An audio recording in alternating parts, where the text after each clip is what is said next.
Dan rally harus tertahan kembali 17.89.00 lalu kemudian tergelincir sampai 17.59. Untuk beberapa data yang dirilis memang sangat menguat dan menunjukkan potensi perbaikan seperti apa yang sempat dikatakan Powell. Tapi lagi-lagi FOMC Minutes keluar dengan statement bahwa no V-shaped recovery, lalu kemudian mereka juga masih dalam fase monetary easing. So, buat Anda yang bertanya-tanya apakah gold sudah selesai dan ini adalah pemuncaknya, saya rasa ini masih belum saatnya. Sampai kuncinya adalah kalimat dari Fed yang akan mengatakan tentang diberhentikannya monetary easing, termasuk salah satunya adalah QE yang akan dihentikan dengan kalimat tapering. Dan selama itu belum terjadi, belum keluar dari statement Fed, maka kemungkinan potensi gold masih layak untuk naik dalam beberapa bulan ke depan. So, penurunan yang terjadi tadi malam adalah lebih kepada profit taking dan juga disertai dengan berita yang cukup bagus dari salah satu perusahaan farmasi, di mana mereka mengatakan hasil uji klinis terhadap vaksin yang mereka kembangkan menunjukkan hasil yang sangat menggembirakan. Tentunya, investor beralih kepada aset yang lebih berisiko. Salah satunya Anda bisa lihat indikasinya dari Wall Street, di mana Nasdaq, S&P, dan juga Dow Jones mengalami kenaikan yang sangat signifikan. Salah satu hal yang paling penting lagi, dolar bukan menguat dan mengakibatkan emas turun, tapi justru dolar pun ikut mengalami pelemahan. Itulah sebabnya kenapa saya masih yakin bahwa ini hanya sekedar koreksi dari technical ataupun profit taking. Lalu bagaimana dengan data nanti malam, non-farm payroll yang akan kita hadapi? Kita lihat. Data ADP tadi malam justru menunjukkan hasil di bawah ekspektasi, meskipun secara keseluruhan justru menunjukkan hasil perbaikan. Tapi non-farm payroll kali ini mungkin saja akan kembali mengejutkan dengan rilis data yang sangat baik, tapi unemployment rate mungkin saja akan relatif tertahan ataupun masih berada di atas 10%. Tapi kurang lebih saya masih memegang statement yang dinyatakan oleh Powell bahwa sektor tenaga kerja masih berada dalam tingkat yang lebih rendah dari masa sebelum pandemi. So, ini akan sangat menarik. Non-farm payroll kali ini mungkin saja akan menjadi titik kulminasi di mana rilis data yang sangat bagus justru direspon sebaliknya oleh market. Kita akan lihat technical view untuk kali ini karena wave kelima mengalami gangguan, lalu di dalam wave kelima itu sendiri muncul dalam kategori elliott wave yang sedikit lebih kecil. Dan kita akan lihat bagaimana potensi penurunan sampai area berapa dan apakah layak untuk dipertimbangkan sebagai medium term. Technical view 2 Juli 2020. Irfan untuk Agrodana. Technical view gold 2 Juli 2020 per jam 12 lewat 8 menit waktu Indonesia bagian Barat, high 1772.30, low 1765.60 dan running price kini kembali di 1766.80. Setelah terjadinya spike up hingga 1789.00 tadi malam atau kemarin lebih tepatnya sampai kurang lebih menjelang sesi Amerika. Dia sempat spike sampai 1789.00 namun ternyata kembali tergelincir. Walaupun secara data ekonomi ADP employment change tidak terlampau bagus, meskipun ini masih sedikit di bawah ekspektasi pasar. Tapi kalau kita bandingkan dengan previousnya, ini relatif ada perbaikan dan itu yang cenderung direspon sehingga spike tidak terlampau bombastis. Lalu kemudian construction spending, kemudian market manufacturing, bahkan ISM Manufacturing Employment Index justru dirilis di bawah ekspektasi. Artinya sektor tenaga kerja kemungkinan masih sedikit terkendala. Dan yang terpenting adalah ISM Manufacturing PMI yang justru dirilis sangat kuat di angka 52.6.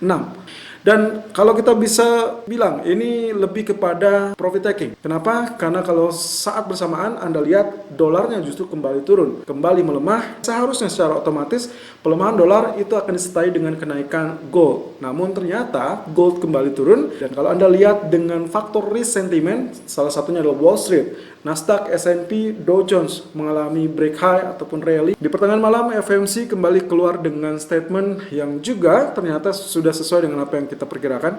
Salah satunya yang paling penting adalah semua pejabat atau official dari Fed sepakat bahwa no V-shaped recovery. Dan artinya kita memiliki fondasi yang cukup baik untuk gold meskipun secara daily atau intraday kita akan melihat ini potensi penurunan kembali terjadi. Apalagi dengan komposisi yang terjadi dengan dua candle terakhir, ini adalah potensinya sebagai bearish engulfing sehingga kemungkinan potensinya akan mengalami penurunan. Tapi catatannya adalah penurunan kemungkinan relatif terbatas. Ini yang kita sebut dengan short bearish engulfing karena real body-nya versus dengan real body yang bullish itu cenderung relatif tipis. Andai saja ini lebih panjang, jika kemarin ternyata ditutup dengan big bearish triangle, ya, maka kemungkinan potensinya penurunan akan lebih dalam. Tapi ternyata dia hanya real body-nya hanya sekian, sehingga kemungkinan potensi penurunan bisa diperkirakan atau bisa diperhitungkan hanya relatif sedikit atau terbatas. Oke, satu hal yang ingin saya tunjukkan di sini, saya coba split dengan grafik yang berbeda. Di grafik ini kita melihat dalam fase wave kelima, dan saya sempat men-share juga apa yang saya lihat bahwa wave kelima kemungkinan banyak godaan ataupun banyak terpaan. Oke, saya asumsikan yang ini bagian wave terakhir. Ya, ini waktu kemarin kita sempat memprediksikan dengan inverted head and shoulder dan itu berhasil. Lalu kemudian kalau kita lihat dengan wave terakhir ini wave 1, 2, 3. Artinya ini adalah wave keempatnya.